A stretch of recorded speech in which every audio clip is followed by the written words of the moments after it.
Hi friends, Max Elash here. On this episode of the Corpus Animus podcast, we have training think tank athlete and quarterfinals champion, Travis Mayer, on the podcast. In this episode, we talk about him winning stage 2 and a whole bunch of other stuff. It's a great episode. Listen up, don't skip it. Before we get into it, make sure you hit that subscribe button because we're on our road to 35K subscribers. And when we hit that milestone, we're going to give away a Black Zinc Rogue 2.0 barbell. Leave a comment below telling us what your favorite part of this podcast was. That comment is what's going to enter you into the giveaway.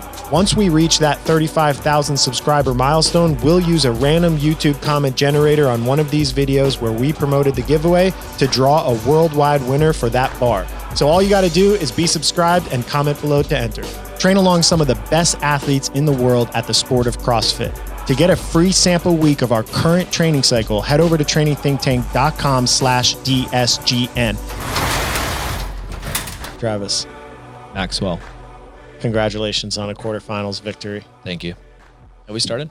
Podcast is over. Where's the 103? Let's end it there. That's what you wanted to say.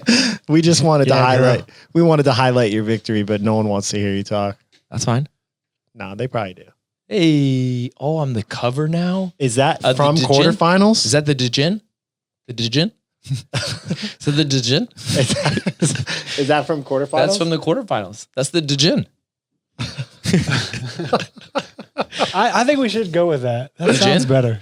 Djinn. You want to follow the Djinn? The Djinn plan.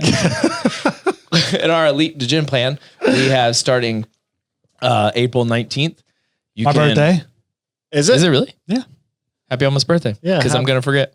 It's next Monday. But I'll forget. Honestly, I probably forget. No. You know whose birthday we always forget? Max? John. Oh, John. Yeah. When was Max's his? fault.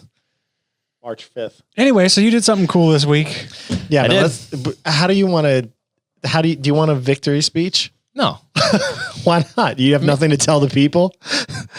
I mean, I don't need a victory speech. I wish you had we a still Conor have we McGregor. still have a lot of work to do. You should have a Conor McGregor victory speech. Just- I want to thank absolutely nobody. On that note, let's just dive right in. So the big thing before this, and people said it all in the comments and would tag Savon, Matt, and Josh. So in a podcast, a week before the quarterfinals, they said, give the story. From Yeah, come on. being give it. tagged in this, Savon, I guess, asked Matt and Josh out of the blue, just, hey, do you think Travis could win the games? And their immediate response was no. And then Josh was like, just based off of looking at his open performances, I don't think he can, which was a logical answer based off how the open went. Did that make you upset? I mean, it definitely added fuel to the fire. They weren't being rude, right? No, Yeah. I mean, Savon pronounced my name wrong. So at least they backed me up and pronounced it right, since everybody still has a hard time saying You that. think it's because everyone pronounces his name wrong? How do Isn't you it pronounce Savon? that? Savon. Sevon. Sevon. Sevon. You're supposed to be like a mixture of Seven and Vaughn. Seven Vaughn. Sevon. Seven Vaughn. What's the last name? Matosian? I don't know. Yeah, I don't know. I'm not going to even try. I mean, he's got a tough pronunciation name. I mean, mine's pretty simple. Yours is And it's not like my first time. generic here. white man. Yeah. Just Yeah. Mayer, Oscar not Mayer. Meyer. Yeah. Oscar Mayer kind of screwed me up. So you But- saw that and? So yeah, saw that. And I mean, it definitely adds fuel to the fire, but that's not why I went in there and executed the way I did. I think going into it, the kind of goal was to go into each workout and execute the way I know how. And The open? this quarterfinals. And then I think execute the way I know how. And then that should put me in a good position, not knowing where that actually was going to be. I mean, I definitely liked the test that came out. They suited me pretty well, clearly, but I think it definitely was it was a nice little motivator. But then Josh even messaged me and he's like, hey, thanks for proving me wrong. Keep doing it. So he acknowledged it. Well, before we get back to you then, do you got him or Hepner in the Vegas fight? Well, it's funny you asked that. I asked how he was doing with training, and he seemed like he doesn't have as much fighting background experience as I kind of thought with like being a Navy SEAL. You know, you would think like he has more. Are they experience. boxing or are they doing an MMA fight? No, boxing. Okay. I don't know. Hepner's a big boy. Josh has, or Jacob has a little bit more reach than Josh. I think he's a few inches taller. What is Josh's fighting background? Didn't he wrestle in college? I don't know. I said, I was like, do you have any experience? And he was like, no, not really. They just are just going at a backyard brawl style. Yeah. Like 2 guys just getting some training for the next few months, it sounds like. And then I got to look it up. Do you, can you look up how, like, are there any details about how long the rounds are, how many rounds? I don't think any of that's come out right now. It's supposed to be in September, but no date. And I was thinking about going out there for a NASCAR race anyway, and I'm hoping it falls on the same weekend. Yeah, I would actually be interested to watch that. I think it'll be a very boring fight because watching 2 unskilled fighters is not as. But is that true? Yeah, but sometimes I think they just come out just blazing, and just start swinging, not protecting themselves, arms are down. Yeah, so somebody's going to get. Like, have you ever watched a little league basketball game? Whew, those are the best.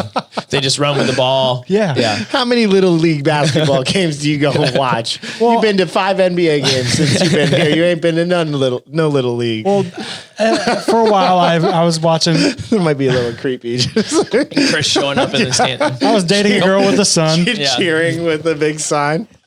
Yeah. Well, so you've been to 1? No, I was at least 10 of them, and they were the highlight of the week usually most of the time. Wow. We need to get you to do some new things that are a little bit more of a highlight. Max about to hit you with a good question. I had a good question? Yeah, you look like you did. No, I was thinking about the fact that I could fall asleep right now. Why? Because how boring this is? No, because I'm tired. Had nothing to do with it. Well, we could talk about how Max is going to lose at golf tomorrow. No one wants to hear lies on this podcast. They came here to hear about you winning at CrossFit, which is something you're good at, and golf, you're going to get dominated. If we want to start this conversation, I'll keep everybody posted. I'll keep you posted on how that goes tomorrow. So, how do you feel about the open performance? Because that's what they based that whole comment on. Yeah, I mean, right? I knew going into it, I wasn't feeling 100%, and that was clear. Because we even talked about I just couldn't catch my breath. Something just fell off. No, I did not have COVID. Yes, I was tested for COVID. There are other things that go on that are not COVID related. Are there people still in the comment? It's so many people now have been vaccinated and have COVID. Are there still people that would crap on you for not getting tested if you didn't get tested? I think so. Yeah. I was just like, I'm going to clear the air. Got tested right away. Made sure. Because I don't want to come into the gym and I don't want to get anybody else sick. So I was like, look, took a few days. But just definitely didn't feel myself. Like in workouts, I was just like this, I'm not breathing right. Like something slightly off. But the allergies and pollen have picked up here. And I'm assuming that's kind of what it was. So then by the time the quarterfinals came around, I definitely kind of felt more in my element and feeling good, and breathing felt pretty good. Yeah. The tests and quarters, there's 3 of them that are like my jam. Yeah. Like they 100%. They threw you beautiful workouts. I'd say workout one, especially workout one of the open with the wall walks. Yeah. I would say that just movement in terms of challenging body line, overhead position, getting that close to I wouldn't say that's like a wheelhouse. You're good at everything, but yeah, I wouldn't say that's like a wheelhouse. The second workout in the open, I'd say you probably could have performed at a much higher elite level had you not been sick. The dumbbell snatch, burpee box jump over workout. But that was when you were like feeling sick. Cannot grab the dumbbell without feeling like I'm about to fall over. You still improved your time though, right? From 17? Yeah. Yeah. By how much? What were you? 10:50 and I think 11:24. So like 40 seconds almost. Yeah. I felt like it should have been definitely faster, but yeah, it was just kind of one of those things to. So what are your thoughts? I feel like you've been in this weird position where you have some things in the sport that you are like the best in the world at, or pretty close. Yeah. And some things that are, well, let's say middle of the pack elite games athlete. Like that's like your weaknesses are still really good. But it seems like the testing style can be dictated that the stuff that you're like, man, I want to see more of this doesn't really come out as often. But the stuff like high volume handstand walking and muscle ups, high volume rope climbing with shoulder to overhead, just like the more sexy stuff and less of the pain stuff comes out. Do you think that's an accurate reflection of fitness testing? Not about like sport and cool and whatever, but have you ever thought about the testing, or do you just go into it like, screw it, I'm just going to do whatever I can? Yeah. I mean, I don't really feel like I process it like that. I don't feel like I ever have. No. That's my. I mean, I feel like my obsession. Yeah, I feel like that's your job. I feel like the games definitely suits me more. Yeah. Just like there's usually a lot more running. There's a lot more variability and movements and what kind of comes out than like the Open's very just pure CrossFit, burpee, thruster. Like you're kind of limited. Yeah. The quarterfinals, I feel like you kind of got to get a little bit more rope climbs and different things, GHDs, different movements that you don't ever see, which I like to see. Even like strongman stuff, you see that stuff at the games. You don't see that stuff building up. And so I think they repeat a lot of like the handstand walking, the muscle up, the bar muscle up, like the repetitive over and over kind of things. And I think with those movements, those definitely aren't like my strong suit compared to like, Noah and Jake or something. But I mean, I think we've definitely also worked a lot on them. So I don't know. We'll kind of see what happens. Yeah. But you have no resentment. You're not like, I want you to put wall balls in every year. No, I mean, I feel like if I did, then I am a one trick pony. You should show up with a wall ball. That's all I ever want to see. No, I think, but then I feel like I'm not progressing as an athlete if I'm not getting better at the test they're giving us. And then I think I want to be the best. So you got to figure out a way to roll with the punches and kind of all the random stuff and wall walks and I don't know, pistols on 2 toes next or something. I don't know, whatever we're going to be doing. Just kind of figure it out. But yeah, I definitely like the games format better for me as an athlete overall. What do you think semis is going to look like? You can predict. I don't generally do predictions, but I can ask. I would say a regional predictions. You think it'll just be a like regional format? 5-6 workouts. Yeah, I don't think they'll come out with swimming because not everybody can do that. And I feel like if they're bringing that kind of test in, that's a very special skill for some and not others, which then wouldn't be fair based off of all the other. Like COVID? Like, cause people can't swim right now? No, like, yeah, like if Canada's probably not going to be having a swimming event. Well, definitely not because they're virtual, right? Versus then you go to somewhere else that has, in Minnesota right now, it's still really cold. So then it's like, it's just not the same elements. Like regionals is the same for everybody. For the audience, I feel like I've heard a lot of different changes happening. What's the most up to date? Like, how is this going to run as far as we know today? I have no clue. Still don't know. As of right now, Atlas Games and I think it's the German Throwdown are virtual.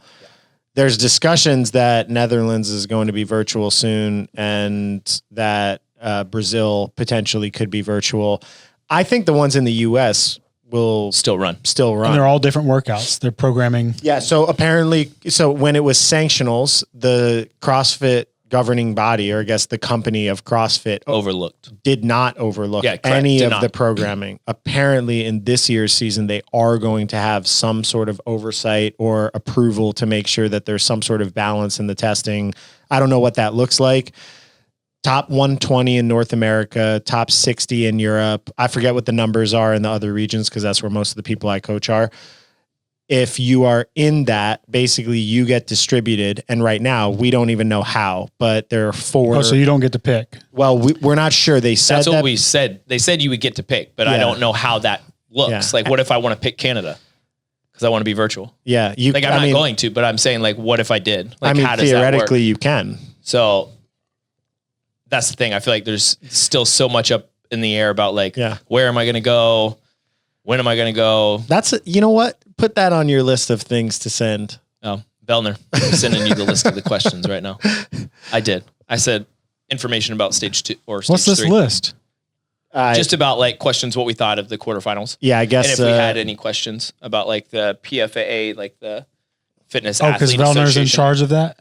He works with them and then directly with CrossFit. And so at least they're asking and trying to get information and feedback from us, which is something they've never done before. So it's good that they're taking those steps and hopefully they'll take whatever we are kind of handing out and asking to respond with. After Glassman got ousted and sold the company, the new CrossFit leadership created their own internal almost like an athlete council. Yeah. But then there was already, because of everything that was happening prior to the actual transition to new ownership, there was already like an external players union that was kind of getting created that it seems like Fikowski and Vellner were like the big one. Yeah. Like Fikowski was probably like the leader of it. Yeah. That kind of like took the reins. And How did you had all decide a this- leader? Like, how did everybody I come feel like to he that? just kind of naturally took the role, but like is really intelligent with like all of that stuff, and then like conveyed it in a certain way to then present to HQ, which then presented it. Yeah. I mean, so he just did a good job. And so him, Vellner, I think there's like 7 or 8 of them now that like do that. So we were like all on it, like all the games athletes going into the first stage of the game. I don't even remember whenever this it was last year. Yeah. It was prior to stage 1 online. Yeah. And then after that, then we selected a group to handle that specifically. And so like, then if they have questions, they kind of reach out to other people. Same thing like Vellner just did. And then we give him some kind of feedback, and then they then present it to CrossFit. I was pretty far removed from this whole process when it was happening. I think I sat in on the first call, and then I was like, I can't do this. But it seems like there were athletes inside of that they could public speak and felt comfortable speaking in front of the whole group. They had strong opinions, and they were really good at being able to articulate those opinions. So those people just kind of stood out and became the leadership. It seemed like everybody else was kind of on the call, and they're like, I just want to compete. Like we want better prize purses, better information, whatever. Like it seemed like most of the athletes had the same type of things in mind. And then there were just a couple people that were like, presented it better. Yeah, I want to be in charge of this, but I'm sure it's a lot of work. I mean, you're taking on extra calls throughout the week. You're having to talk to HQ, having to talk to the athletes, figure out what the problems are, then type all that up. Like Brenton did PowerPoints. Like he had it like all set up. So I mean, like when you hopped on a Zoom call, like there was screens, like he did it all. So I was trying to get updates from Noah and Travis, and there would be times where they both missed the calls. And I was like, damn it. I got 4 kids. Things happen. Yeah. Things get distracted. So no one's got a dog in it. Circling back, you originally said add that to the list to tell Vellner. Yes. We were talking about how semifinals is going to work. Correct. What That else? was one of my questions, just like what that is to make the general population not do 180 GHDs and pistols, just to maybe you have like the top 500 or 1,000 do those events. And then you have like the 0.3 to 10%, whatever, have like some different tests that aren't going to actually, which I feel like the other tests were all fair and fine. It was just the GHD one pistol for like general member. Like that's just a lot of reps. Yeah. I mean, you say that, but think about let's say first of all, 185 or 135 pound snatch is potentially above somebody's 1RM if they're top 10%. Yeah. And a female who normally trains on a 20-inch box is now asked to increase their plyometric volume and height by 50%. Yes, I agree. Adversity. Adapt. This is what Max always says to me. Adversity. Yeah, But that's always what happens, right? Adversity. 2 years from now, I'll be 30-inch boxes. For sure. And it drives progress. But Vellner just texted me back right now. Hey man, we can go over it. Kidding. So what would you think about the open just being the open for everyone? You don't even have to do it. But the quarterfinals being something that anybody can get into, and it's known, hey, this is a 3 or 4 day thing. You're going to get multiple workouts, and the workouts are written for athletes. They're not written for your general class people. They're written for athletes, and just separate open and stage 2 entirely. And if you want to sign up for stage 2, go ahead. You know, like you're just general Joe from the classes. Yeah. Then I feel like you would just have nobody do the open. Why? How many? Then if I don't need to, like. But how many of those people that finish in the 90 or the 10th percentile, so they finished in the bottom of the pack of the open, did they expect to go through? Because they were signing up. Yeah. I don't know. Yeah. I mean, I feel like that would kind of like separate the community of like everybody doing it together. Kind of like CrossFit's like, but that's also CrossFit's like thing. Like the community, everybody comes together, like you're competing against the best of the best for the open. So if you have literally everybody doing that, or you take that away and just say, look, you guys don't have to do this, but you have to do stage 2. Yeah. I don't know. Would you be scaled versions of the stage 2? Isn't that their whole thing? That you guys could have created a scaled version of that to still give them like an opportunity to test. Like you could have kept the 4RM instead of the strict handstand push-ups. You could have made it like seated dumbbell press or something, and then still done the kipping handstand push-up. The GHD one, I feel like that would be a. What do you think? I feel like stage 2, if you're just looking at like well-rounded testing, I'm not saying it's the most well-rounded test, but you had a strength test, you had a short Metcon, you had a high skill Metcon, you had gymnastics implements in it. There were definitely some things lacking, like upper body pulling. There was no upper body pulling. I mean, besides the rope climbs that you could use your legs on that most people probably did. So there's like no muscle ups. So there's always going to probably be gaps. And I think over the course of going from open to stage 2 to semifinals to games, those gaps will get filled in. But it does pose a weird problem. This stuff isn't relevant to you, but there was not really much upper body pulling in stage 1 in the open, just the bar muscle ups. Yeah. But I feel like for what they're trying to do to just get the top 10%, they're just trying to weed it out. If you have ideally someone who can't do a bar muscle up, then they're probably not going to advance. Ideally. So then if you have some chest to bar and some pull or bar muscle ups, like you kind of like hit that. I'm not saying they shouldn't have hit it again, but to at least get what they're trying to accomplish, I think that was probably like enough than being like, hey, here's 75 bar muscle ups into 30 rope climbs. Yeah. So with the teams, so our team qualified. Our actual team members, they would have qualified anyway, but our actual team members only contributed, I think, 1 score over the course of the open. And then they go to stage 2. And let's just say the stage 2 tests were exactly the same and there's no more upper body pulling. Then they could go through to the semifinals having never done muscle ups. So you could potentially have team members at the semifinals that can't do muscle ups. I know it's not really that big of a deal, but when you're talking about a spectator sport, I feel like you need to have this. Yeah, you need to have something in there that ensures that the people stepping on the floor are the people that deserve to be there. Or we just say, screw it. The cameras are only going to be focused on the best of the best. Everybody else is just chump change cockroaches we don't care about. Yeah. I'm just playing devil's advocate to the testing and challenging the architecture of the sport. I feel like every year there's always something, right? Like the year we just had the dumbbell, like clearly you should have had a strength test. You should have had some barbell. You should have had other movements combined, but like that is what it was. And you can't like, they're running the show. So, I mean, I think, but now you have input into the show. So what are your inputs now at this point? Just, I'm going to go in and do whatever or what? I mean, I still feel like I have to have that kind of mindset of like, I'm just going to do whatever. Like, I feel like I can't rely on like, oh, if I say something, it needs to be changed. And if not, I'm not going to do it. Like, that doesn't make any sense. Not going to happen. So you're better off just going into it with the mindset of, I'm going to do whatever they say. And I can at least now chime in and say something. Yeah. Where you have a voice now. Yeah. Where before, like they never gave any of us a chance, like any of the athletes to really like step in and be like, hey, like you should probably do this to make this better. Or the judging should be better, like something. Yeah. But at least now they're going in the right direction. They're going in a better direction. I feel like your best performances are always after your worst performances. Do you think you need to get kicked in the face to get your shit together? At times, yes. Yeah. I'd really prefer it's not at the games and other times because those suck, but it's definitely happened. Yeah. I'm not saying that as a criticism, more just as an observation looking at the years we didn't qualify for regionals. I guess the last one, yeah. Yeah. I mean, whoa. We've always qualified for regionals. Sorry. Okay. Yes.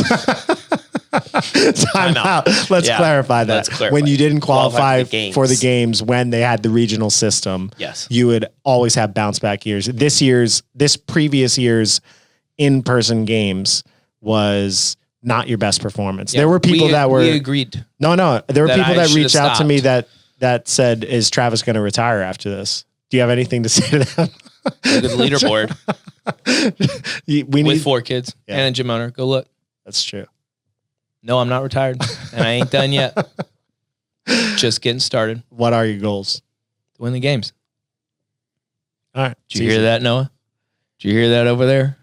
Noah came into this podcast a couple minutes ago. He's just standing in the corner. Standing over there with his shirt off. He doesn't own a shirt, anybody? That would be weird. Oh, if we tied? A tie at the games? Like, do you think what would they do if there was a points tie? You go back to the best tie finished. And so then if that's it was like fun. So then if we both had ones, then it would be like, what's the next best finish? So we would have to tie, we'd have to like flip-flop every workout. And then it would come down to rock, paper, scissors. What are you going with? Rock. Noah? Well, now he is because I just told him. Oh, you lost. Would you do a celebrity fight when you're done with your CrossFit career? A celebrity fight? Yeah, I mean, Like, that's kind of what- like what is Josh that? Bridges and I like was those are like a CrossFit legit celebrities. Celebrity? I was like, I don't know who I'd fight. Yeah. Who would I be fighting? I don't know. Would you Who do would you it? want to fight?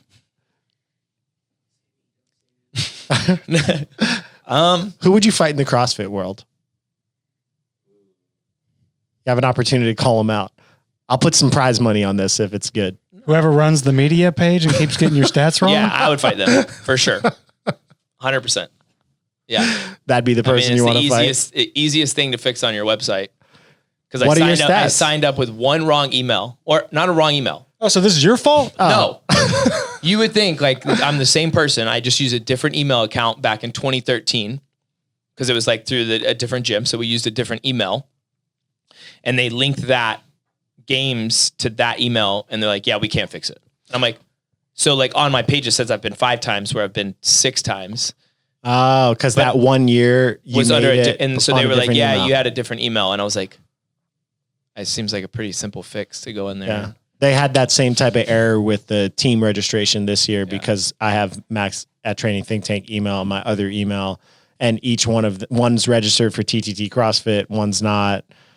Yeah, but see, like that's your fault. Like, Yeah. that's just confusing. I was on the leaderboard this year. Why was I on the leaderboard? to compete. But I didn't sign up. Did you pay? No. You probably did. No. Why would I have they paid? probably- Maybe I took the judges course, so I paid for that. I don't know. Yeah, they called me out. Like it looked like I signed up and then just duffed out of the competition. Chris signed you up. Yeah, if No, I signed didn't you sign up, you up. He signed you up. I signed myself He's like, up. "Ha, ha, Chris look at did the whole open this year. The whole open. Yeah, all is this three the of them. first- the first- technically right now he could be the fill-in for Mike or Kyle if they get injured. They said I he's was on the team. He's the fill-in. He's the alternate. Good luck. Oh, please. Is this the first open you completed?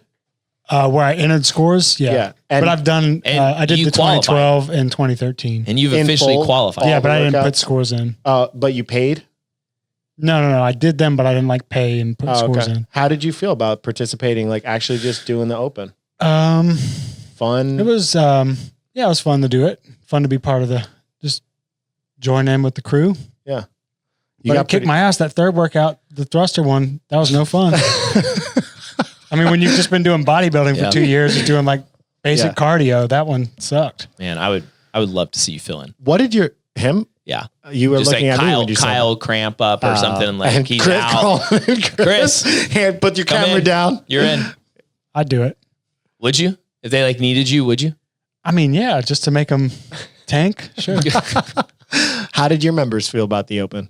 Did they like it this year? 3 weeks? Yeah. Did you I mean, think it was I feel better? like it's better as an owner. Like It's amazing. 5 weeks is a long time. And then people die out over the 5 weeks or they're like for someone to be at home, I feel like for 5 weeks is a lot to ask of people that travel and have full-time jobs that require them to do that. So I think as a gym owner, 3 weeks is easier to run. And then you can get more hype behind it because it's like, hey, this week we're doing this, next week we're doing this, this is this. But 5 weeks, it's like, it's just drawn out for too long. It was only like 16 days. Like it's a 3 week open, but really from Thursday, 2 weeks from that Thursday, and then from that Thursday to Monday. That's the whole thing. So it's really only I feel like that was 16 perfect. days from start to finish. I enjoyed that. Like a month and change is a really long time. And even from the athlete side to be like healthy, not get a sickness, like something like 3 weeks is a lot easier, less stress. You tweak your you change and alter your training a lot. All elite athletes do. That was something we talked about with Alexis. I don't know if that episode. This one will come out first. Alexis next So week. yeah, that'll be a teaser for next week's episode. But she talked about that. What is it like in the open, like or in a competition like this? If something is sore, do you just block it out? Sometimes I am wondering as I'm watching you do things. I'm like, how does he do this? You went through those workouts, and it's like all these volumes of contraction. So like you did that wall ball row workout, and then you were like, I feel like I could do it better right now, and it was like 10 minutes later. I honestly think you could have in that moment because you did your first time at 8:10. You definitely didn't sell out, like in terms of your true capacity. You knew right in that moment. No, that was the full. Yeah. That was the full. Second set. one, I definitely dug in. Yeah. So are you just like so in the competition that you don't even feel your body, or you just block it all out, or what? Do you know? I feel like I don't really know. Oh, you can see about Oh, baby. There it is. Oh, This is. so good. Such a great photo. Oh, it is. I didn't. That's amazing. When I saw the photo, that I don't even remember. This one is great. I was like, when did I do that? Like, what was I doing? I watched you afterwards, limping around. I was it's just like your up. legs go out. I think I honestly just shut it off because you have to just accept whatever. I think going in, I'm like, my body's naturally going to be hurting at the end of this. Like, regardless, like I know it's going to happen, but I think I block it out so much that sometimes I feel like as the competition goes on, I get less sore. Like the first workout, we did the front squat, and I think we did the right call. We finished 392. I think if I would have done another one, that probably would have shot my CNS a lot more. Yeah. But I think like just stopping there and being content with that was the right move. Yeah, I feel I feel like I didn't. Usually I would question you. Yeah, why didn't you? I'm kind of surprised I said. Like, I feel like it was the right. And I was like, and I think like with everything we've worked on with Emma, I was like, you know what? Just trust him. Like, that was right. Like, that was a good number to hit. And my goal going in was 390 to 400. So that was your first attempt, right? Your first actual 4? Well, I went 367 just to like get it. Make sure I hit a number that like I knew was fairly strong, but clearly not, because 392 is still 67th place apparently. Man, but people are strong. Yeah, I don't know. What did you think the top score would have been before they came through? 425. No, I mean there's always going to be like a couple of freaks. But like I thought 425 would be like holy like from shit. like the usual you're suspects? talking like like clearly Adler's pretty strong. Medeiros has a really good front squat just based off watching them at stage 1 last year with the 1RM. That did he hit the same weight though? You keep talking, I'll pull it up. I feel like I don't know what he hit, but over 400. But I felt like for that, like if you're anywhere 400 to 410, like that's a heavy squat. 455 was the number. Winning one? The winning? Right? Oh, I'm on the open. Damn it. Are you pulling this up too? No. Oh, okay. I want to say 455. Just go to the games. I'm doing it right now. I've been on here. He's gonna beat you. Will he? I don't think so. because you're going really slow. Test 4 is the front squat, right? Just go to test. Yeah. All right. Stephen Wallace hit 455. Ooh. Wow. That's weird. That's not. Sam Dancer, Griffin Roll. He's the one who won the open or the stage 1. He hit 447. Go to the competition part and scroll down. Tyler Christoffel, 417. Go to individual. And then now go min and then go sort test 5. This is great audio for the podcast. Yeah, for sure. Why are you pulling this up? I have it right now. Oh, this layout's way better. Hey, I got an extra point. Oh. Look at that. It was 2 points. I got an extra point. Oh, somebody got kicked out. Jeez. Yeah. So 392, which I thought would have been honestly like a top 20, was 67. You really thought it would be a top 20? Top 20, top 30? I mean, I felt like that was a pretty good front squat. But I mean, I guess there's 7,000 people. Yeah, I mean, and you have so many people in there that are just super strong that aren't that good at CrossFit. Yeah, I feel like you just don't really think about it. Yeah. Like Tyler, his 417, that's super impressive. Like Sam, squat. Sam Dancer is a pretty good CrossFitter, but he didn't even qualify for semifinals. So like the less well-rounded at CrossFit you become, I feel like the more likely you have. Oh no, this is quarterfinal. Yeah, the more likely you have really powerful athletes that are like members of teams or something like that. But there are some like Tyler Christoffel is here. Yeah. He's took 7th overall. Yeah. Scroll down a little. Yeah, let's see. Adam Davidson, 407. So, but the thing is, you see so many with the same weight. Yeah, right. Like bundled up around the same. 1, 2, 3, 4, 5, 6, like 12 people with 407. Yeah, it's super impressive. What do you think you could have hit if we just honestly unleashed the reins? 400. Yeah. 402 maybe. Not like that would have been. 1 and 2 moved like nothing. 1 and 2, I picked it up. And my body felt like it was like convulsing because I was so fired up. I was like, oh, and I stood up. I was like, oh, this is easy. And I was like, go up. And I was like, no. just stay here. And then rep 3, I was like, oh. And then rep 4, I was like, oh, hello. Yeah, and I was you like, had that was good. You had a little bit of the back bend. Yeah. But it wasn't your worst I've ever seen. No. Both biceps It was cramped. pretty gnarly. Yeah, both biceps Do you have it definitely on film? cramped. Yeah. You do? No, we don't even see No, it. I mean, I don't. Yeah, not to like pull up immediately, I mean, but I might be able to find it. Yeah. But I'll keep talking. Both biceps definitely cramped on the way up. That 4th one, it was not pretty. I've watched it. It wasn't pretty. We don't need to pull it up. yeah, I think it was a good move not to repeat. No, Yeah, let's so pull it up. I think to block out the pain and everything that kind of goes on, I just kind of like shut it off. And I don't know. I feel like I don't want to say I don't feel it, but Yeah.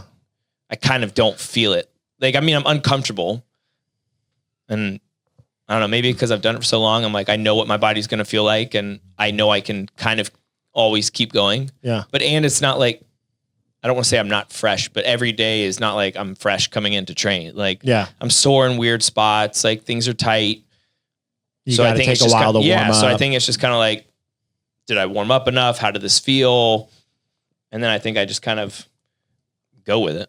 So you had stage 1 is the open, which is one workout, 4 days to do it, multiple attempts to do it. Everybody's nitpicking every single detail to try to get as fast as they can. Not as much this year because top 10%.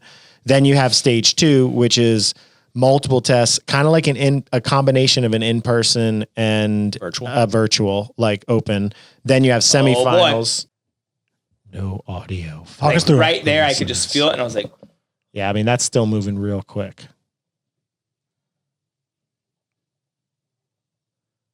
Little knee forward. Knees coming in. Yep. And knees really in. Okay, yeah, more gnarly than I thought, but I've still seen. Still not as bad as it could have been. Yeah, I've seen it's it. not as bad as the like 15-second clean we did. Yeah, whatever open that was. 18.2A, Like which is up on our YouTube page. 12 you can go seconds watch to it. stand up. Yeah. Rep. And then I think we both I looked at you and you were like, you're good. And I was like, all right. Yeah, I was so surprised when I said that, and you were like, okay. I was convinced you were going up.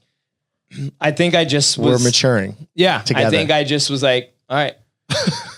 I think that was good. Like, I fought hard, but I was like, I don't need to like kill myself on the first one. I was like, there's still a lot left. And if Noah had hit 393, I would have 100% put weight on the bar and gone up.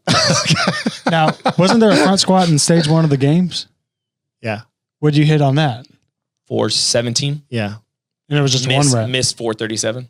No, 430, I think, right? And then I you think dropped down 424, Something. 427. Yeah. I don't know. I missed it. And that taxed you, right? Trying it multiple times. I I think so. think it just was awesome. It was it wasn't the best headspace going into that.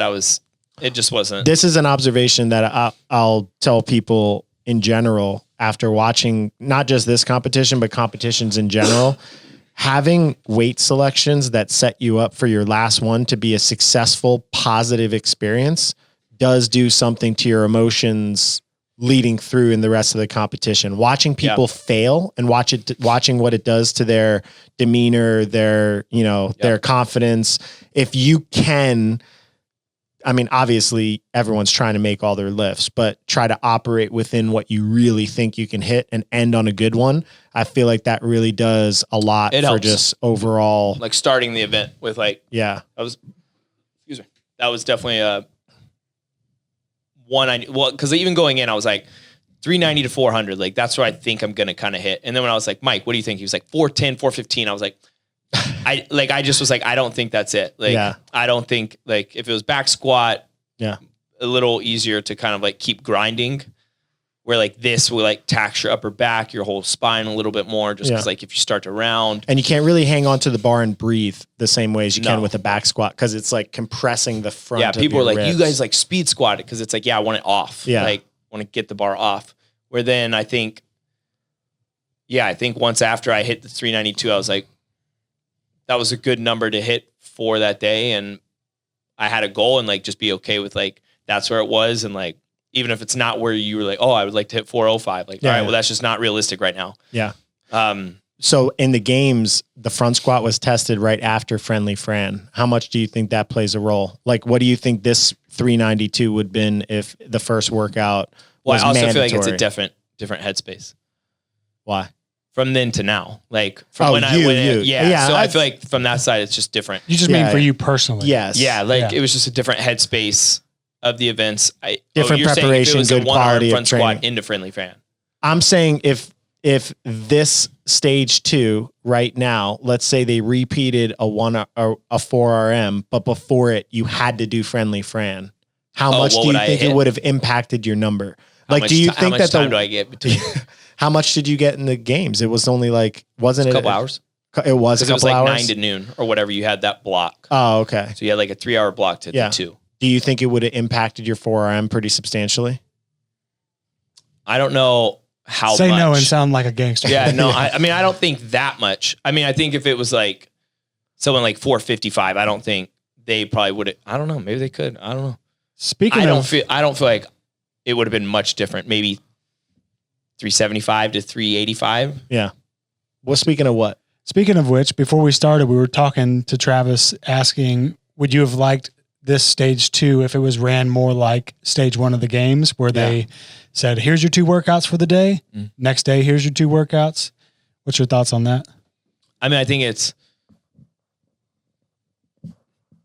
I don't know. I feel like it can go both ways. Like if you get all of them, you can prepare yourself best to set up, but then it also allows you to not game and like, oh, I'm going to be fresh for this one, not so fresh for this one, where like if you had everybody do the first 2 and then you had the wall rowboat,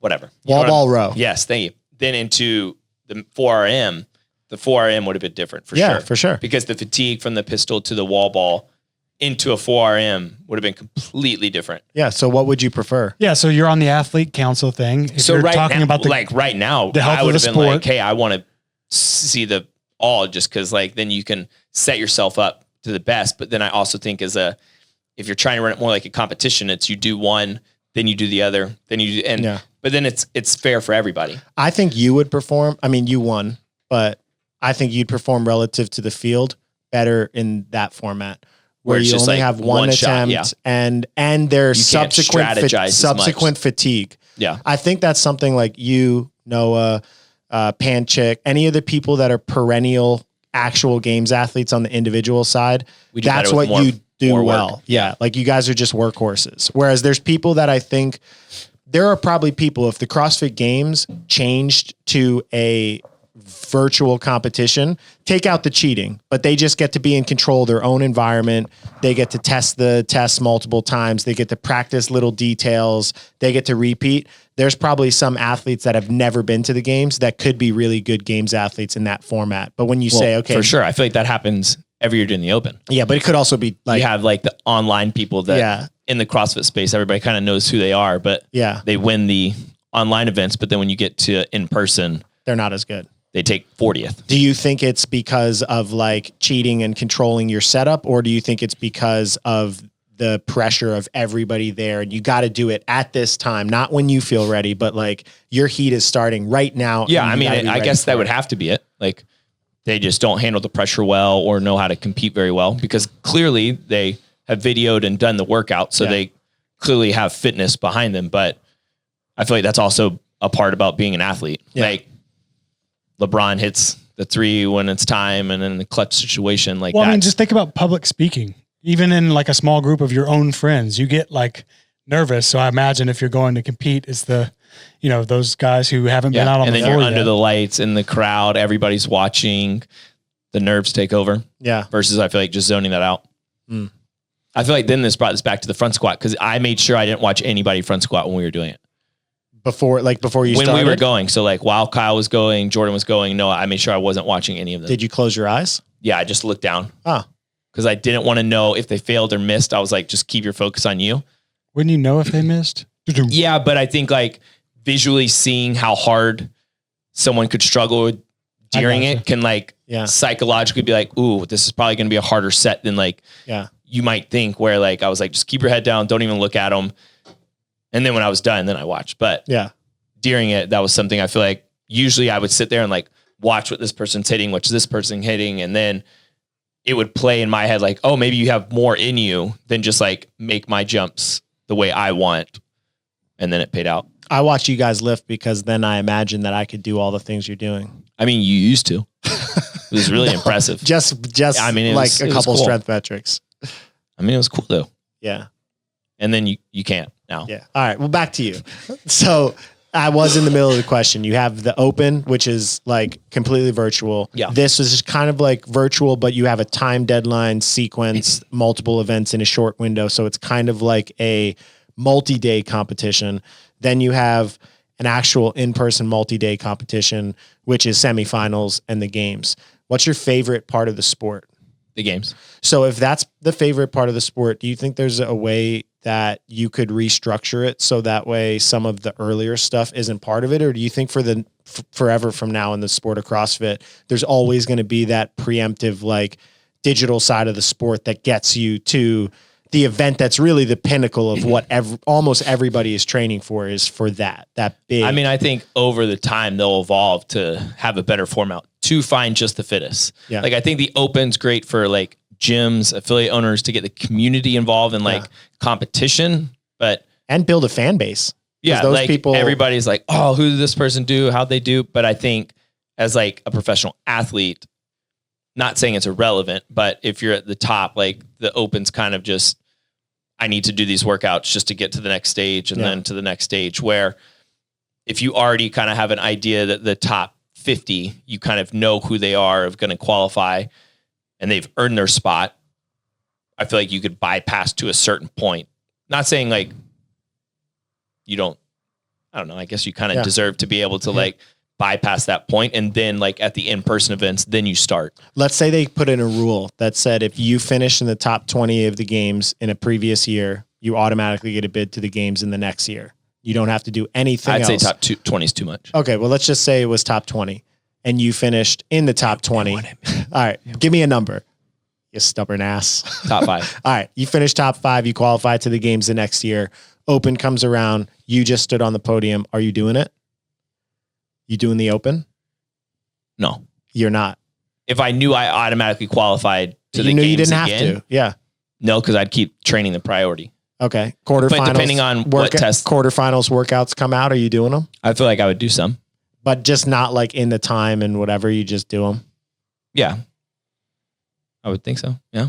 All right. I mean, I don't know. But you would just we be doing it to test we haven't been in this situation, so I'm not sure. I know. It would just be to test yourself to gauge against the other people. Yeah, just kind of see like, all right, where's my fitness at right now? Which I kind of feel like what this is anyway for us. So I mean, like maybe I would do it. Yeah. But I mean, I don't think I would be like signing up, but I would probably do the workouts to still replicate that environment and getting into that headspace of like executing and performing. Yeah. I have a question. This just popped into my head. Matt Frazier came, he retired and he put all this information out about how secretive he was with his stuff. Some of his secrets are like, I was doing a lot of zone 2 work, which I'm like, well, so Snickers and so is everyone. But he has his secrets that were part of his keys to success. I feel like I've taken a more open approach to the sport in general. I share my methods. I create educational content on how I create progressions and stuff like that. If you could go back in time and advise me as a coach, would you say to keep all of the stuff internal in-house and be like, hey, this is our proprietary secrets for how we're trying to get you as good as possible? Or do you think none of that really matters and it's just that he believed that his secrecy was setting himself up for success? I mean, I think, he just had, I feel like I would say you can still post it because I feel like you have to be willing to do that and you have to be willing to go that hard on all those sessions to get to that point. Yeah. I don't think it would change. I mean, clearly half of our stuff is out that we've done for the last 9 years. Yeah. So like all of the stuff is out, but how many people are actually willing to do that? Or could. Yeah. Yeah. So I think from his side, like we gave a competitive edge. I know for sure. I sent after we posted the workout of you and Noah doing the dumbbell snatch, burpee box jump over workout, and Vellner in a video. I think the YouTube guy's name is Nate something, Edwardson maybe. He said just in that set of 50, Noah gained 30 seconds on the 50 power snatches. It's clearly talking about you because you're the only other person in the frame of the video. So there's a ghost. So he basically got a competitive edge in that workout, which didn't matter because it's irrelevant. Yeah, it's irrelevant. But we basically gave one of our competitors a competitive advantage. Yeah. Mistake or who cares? For this stage, I would say it didn't matter just based off of how that was. But I think like for this stage, and if the next stage for somehow was virtual, I would not post any just because that's when it matters more and that's what's more important. So that'd be like doing the regional workouts and having someone watch them and then go do them. Like you clearly have an upper hand on when did they break? What did their rests look like? What was the transition? And then you can start to nitpick it to do better. So we didn't put it out in stage 2. And you had Smart approach. You had the benefit of all of, I mean, so you, Jake, Kyle, and Noah all qualified from here. Yeah. We did it. Go TTT. Also other people too, and females. Good job. I'll probably get hate on. We're going to put a post up with all of our TTT We had a lot of people. right? Yeah. How many total everybody. just on site? We had 9 on site. So Bryn, Alexis. Hey, Morning Chalk Up did an article that was like the best training camps or something. And, it was like us, Invictus, Bergeron, Mayhem. And the article, I guess, was going to say who was the best prior to quarterfinals, something like that. Did y'all read this? No. Well, I clicked it, but then you had to pay for it after paragraph 1. I was like, nah, I'm good. I wonder how many subscribers they have that are paying. Sometimes I'm like reading news articles like that. I'll see something pop up. I'll click on it. I'll read the first 2 paragraphs. I'm like, oh, this is great. And it's like pay. And I'm like, Lauren's done that. I guess like there's a certain amount you can read before then they'll start charging you. Cause I guess she's like, I've read my max amount then now. Oh, so then I they'll feel be like, you have to pay $2 to read the rest of these, whatever. that means all the best news in the world is private. It's only available to people. I mean, I could go enough. either way on this. I could, if I wanted to, argue for it or against it.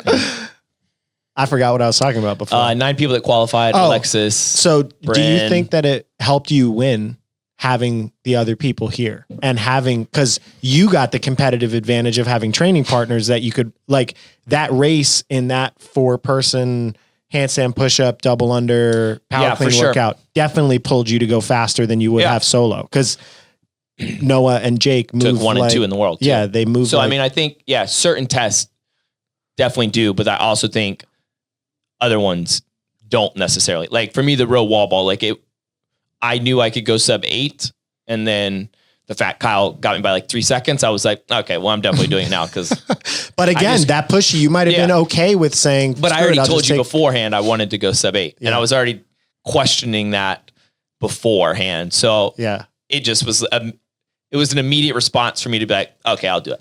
But yeah, it definitely adds an advantage of having other ones go. But I also think that plays to them too. Like, we all kind of get an advantage. I mean, like the GHD one, you kind of get, I went first? Yeah, I went first, and then they can see it, what worked, what didn't work. Then we kind of like talk about it and then can go from there. So I think we're all kind of helping each other in these stages to get to the bigger picture. Chris, I was going to ask you, in the row wall ball, which is, you can watch your full attempt on YouTube now. On the design. On that last little bit, on the last little bit of the row, do you hear anybody yelling at you or no? In the beginning, I do. So when I like first drop the wall ball and get to it, I'll be honest, his voice used to just drive me nuts. Who's his? Noah. Noah Olsen. He's in the room. But it would be at like certain points. But then now I feel like I've just trained to like be in a better headspace in the beginning. It wasn't even like a thought until like the very end. He said, lean in. And it's just like something we've all been kind of like working on. And then I knew like that was the time to like just dig in and Noah said, hold on. Yeah. So did you just say that Noah's cheerleading helped you perform better? No, he crushed it, by the way. Yeah. I mean, if you're going to talk, you need to get on this mic. Oh, can you also tell us what you're writing over there? I feel like you've been writing for a while. Yeah. Okay. Thank you. But yes, the dynamic is different now. I would agree. Yeah, I don't want to hijack the podcast, but I will step in to say that I do think that the dynamic between everybody is a little bit different now in 2021 versus what it was when I was here in 2018. Yeah. I feel like our relationship wasn't as developed as it is now, but also the whole dynamic of the way this place functioned, there were a ton of individuals that were coming in to try to earn spots on teams. And so the competitiveness then was very cutthroat. And even though that we weren't necessarily a part of that, I feel like that was just kind of the environment that we were in.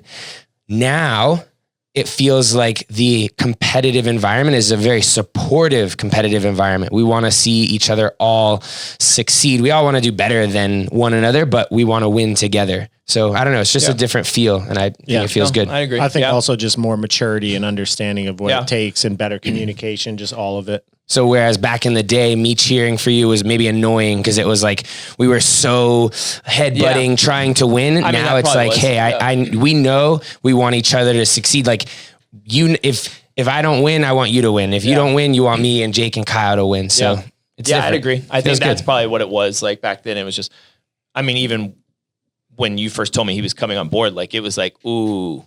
Like, I know. I wrote a 5-page dissertation to convince him. Yeah. I was like, this is definitely going to be a challenge, just like mentally. Cause I was like, he's been the person. It's like, hey, beat. Like, okay, now he's coming up to your gym to live there for a year. So I think it just kind of like,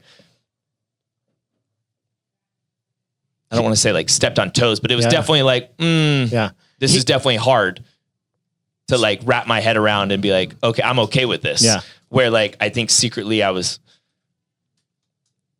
what's the word? I won't say flustered, but just kind of like, is this actually benefiting me? Am I gaining from this? Or is this just skeptical? Like, is this just like Max trying to push me out? You know, like kind of whatever thoughts and feelings. But I think as the more children I've had and the more we've kind of worked on like the mental side of things, it's just kind of given me a different perspective of like, don't look at it as a negative thing, look at it as a positive. Yeah. And so I think having him here training together, like we're both getting way more out of this than him being in Miami right now and me versus like looking at it as like, oh, he's trying to take my spot. It's like, no, let's work together and both try to like push each other to a different level. And you got a fun little group with Jake, Kyle, now Alessandra. It's definitely, it's definitely a good group to train in every single day, regardless if they show up on time or not. But I mean, everybody does pretty good for the most part. All right. Well, that's all I got. That's all you got. That's all she wrote. You got any questions, Travis? You got any questions for the audience? For the audience? Yeah, they could post in the comments. How many of you are still counting me out? Oh, you need some. Keep bringing some FU fuel. Yep. Come on, everyone. If you got this far in the podcast, hate on Travis. I mean, that was a pretty lengthy podcast. I think that was a really good one. Yeah. I feel like we just kind of flowed naturally. Yeah. All right. Well, congrats on new winning decision. stage one. What do you call it? Decision. Decision. The new cycle that you're participating in. Where Travis will be doing these workouts, reviewing and overviewing on Thursday as a group on site to confirm of the Dijin. And that's it. Yep. Follow the training think tank and the Dijin. Oh yeah, and what's your Instagram handle? I'm assuming everybody listening to this follows you. And it's not E. It's an A. Hold on. I got one more question. Oh, bring it. Everyone seems to either love, I'd say 90% love, but you got some haters. Your playlist that you play. Oh yeah. Your music. What is it? 2 Friends, Big Booty Mixes. 2 Friends, Big Booty Mixes? 2 Friends is like the group and then Big Booty Mixes. Oh, there's 18 of them and they're like an hour long. Do you have a favorite part of the mix? Recently number 13's been pretty good. What is that? It's just the one. It's literally a mix of all. Yeah, but what's the thing that stands out? There has to be a piece that you can give me. No. Put it reverse too. Oh yeah. That's I know you put on that like the one that starts number 18. Number 18 knows the numbers. Fire. 18 straight fire. Yeah. All right. Cool. Yeah. I hate now you know everybody. Yeah. All right. Yeah. We did it. Peace. Peace out, Girl Scout.